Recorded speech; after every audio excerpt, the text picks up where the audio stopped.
हैं इस वक्त शहजाद साहब, सबसे पहले तो मैं आपसे ये तस्दीक करना चाहूँगा कि इस बात में कितना सच है कि इत्तेफाक हॉस्पिटल से ने अमार के इलाज करने से इनकार किया। अगर आप हमें ये बता सकें कि एग्जैक्टली उन्होंने क्या कहा और क्या ये बात सच है कि उन्होंने आपको कहा कि इस बच्चे को यहाँ से ले जाया जाए।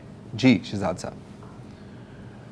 जी, उन्होंने जब हमने उधर पहले दिन गए और बच्चे को एडमिट किया, डॉक्टर साहब ने इलाज स्टार्ट कर दिया और उन्होंने उसकी ट्रीटमेंट शुरू की। तो उसके बाद उन्हें बिल्कुल ठीक चल रहा था। तकरीबन हमारे साथ कोई 8 से 10 दिन तो उनका रवैया, 8 दिन 1 हफ़्ता ठीक रहा है।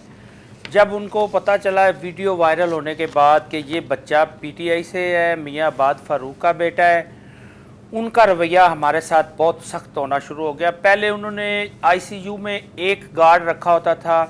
जब उनको पता चला कि ये मियाँ आबाद फ़ारूक का बेटा है, उन्होंने एनी टाइम 4 गार्ड रख दिए। और 4 गार्ड का काम ये था कि इसकी किसी भी फैमिली के लोग को, किसी भी रिलेटिव को मिलने नहीं देना और किसी रिश्तेदार को अंदर नहीं जाने देना, मम्मा के अलावा।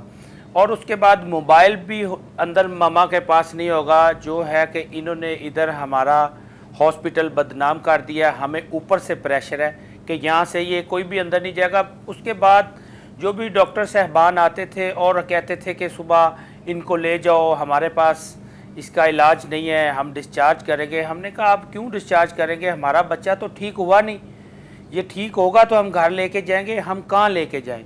वहाँ पे हम यही बार बार उनको डॉक्टर्स को कहते रहे। और 2 दिन गुजरने के बाद उन्होंने हमें मज़ीद डिस्चार्ज कर दिया। और उसके बाद ज़बरदस्ती मैंने फिर 3 घंटे उनके साथ बहस की कि क्यों किया जा रहा है, मेरा भतीजा भी ठीक नहीं हुआ, कम से कम ये थोड़ा सा हल्का फुल्का ठीक हो जाए, थोड़ी मुझे तबीयत में बेहतरी नज़र आ जाए तो चले मैं घर ले जाऊँ, घर जाने के काबिल हो जाए। बच्चे की सांस ठीक नहीं है, वेंटिलेटर की ज़रूरत थी और ऑक्सीजन पे फिर हम ज़बरदस्ती हमें वहाँ से निकाला गया और हम घर आ गए। अच्छा फ़ारूक साहब, एक अभी हमारी रिपोर्टर से हमारा राब्ता नहीं हो रहा, जब हमारी बात हो रही थी दिन में तो ये भी बात की जा रही थी कि शायद आपके और फैमिली के अलावा भी वहाँ पर बहुत लोग इकट्ठे हो रहे थे और वो भी अंदर दाखिल होने की कोशिश हो रहे थे, चाहे वो टिकटॉक की वीडियो बनाने के चक्कर में या यूट्यूब में, ये मुझे नहीं पता। क्या आप इस बात की तस्दीक कर सकते हैं, क्या ऐसे था या ऐसे नहीं था? जी मैं वहाँ पे मौजूद रहा हूँ। मैं तकरीबन 16 से 18 घंटे टाइम देता रहा हूँ। किसी टिकटॉकर की वहाँ ज़रूरत नहीं थी कि कोई हमारी फैमिली में आए। किसी मीडिया वाले को हमने अपनी फैमिली के पास से नहीं गुजरने दिया। किसी को हमने इस तरह कोई मतलब कि कोई सोशल मीडिया वाले को वीडियो नहीं बनाने दी। वो हमारी फैमिली के लिए सख्तियाँ इन्होंने की हुई थी ताकि इनको कितना तंग करेंगे, डिस्टर्ब करेंगे और ये उतनी जल्दी खुद ब खुद कहें कि घर चले जाएँ।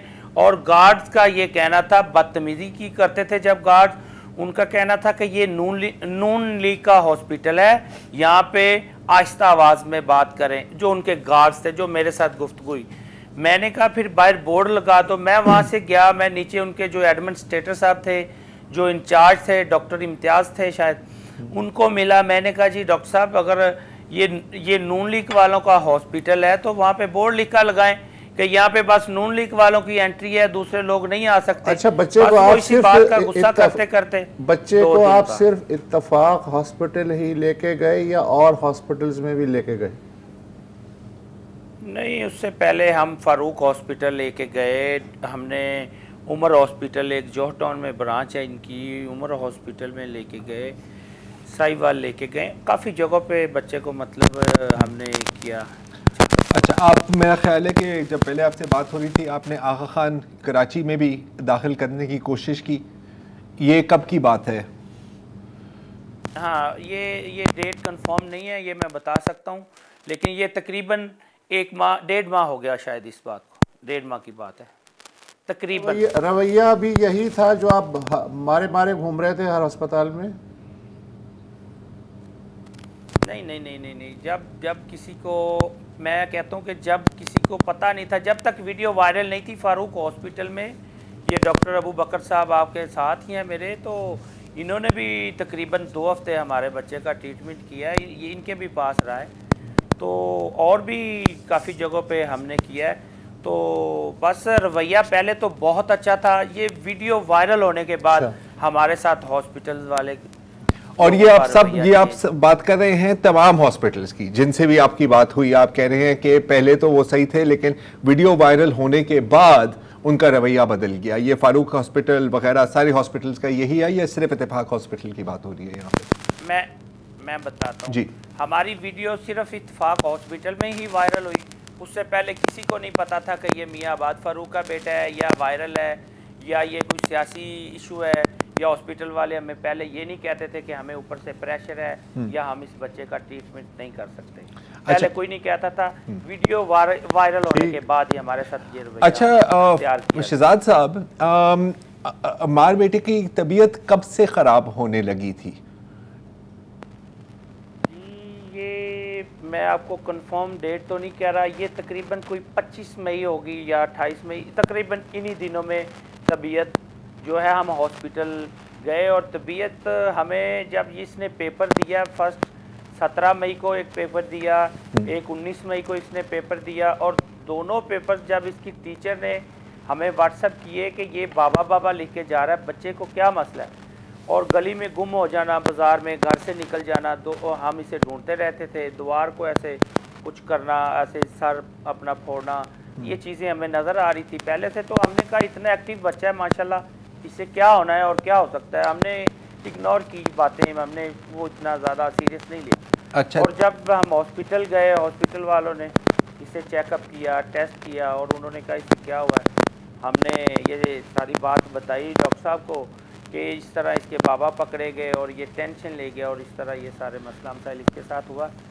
तो फिर इसके टेस्ट वगैरह किए गए, तो डॉक्टर्स का कहना जी नहीं, टेस्ट की आप बात कर रहे हैं तो कुछ टेस्ट मेरे सामने भी हैं और स्क्रीन पर भी हम चला सकते हैं जी। ऐसे ये एक डॉक्टर ज़ियाउर रहमान साहब चाइल्ड न्यूरो फिजिशियन का टेस्ट मेरे सामने है जी। उसमें इन्होंने लिखा है SSPE, जो सब एक्यूट स्क्लेरोसिंग पेनिसेफेलाइटिस, एक जानलेवा बीमारी है, लाइलाज है, लेकिन उसके अलामात कभी अचानक भी आ सकते हैं और कभी देर से भी आ सकते हैं। और जैसे आप बता रहे हैं, और इसमें यह भी कहा जाता है कि कभी कभी शायद स्ट्रेस की वजह से इसके अलामात जाहिर हो जाते हैं। मैं आप ये भी इसके साथ बताता चलूँ इस बीमारी के बारे में, जो डॉक्टर साहब ने इसकी तस्दीक की है, जाहिर है हम नहीं कर सकते।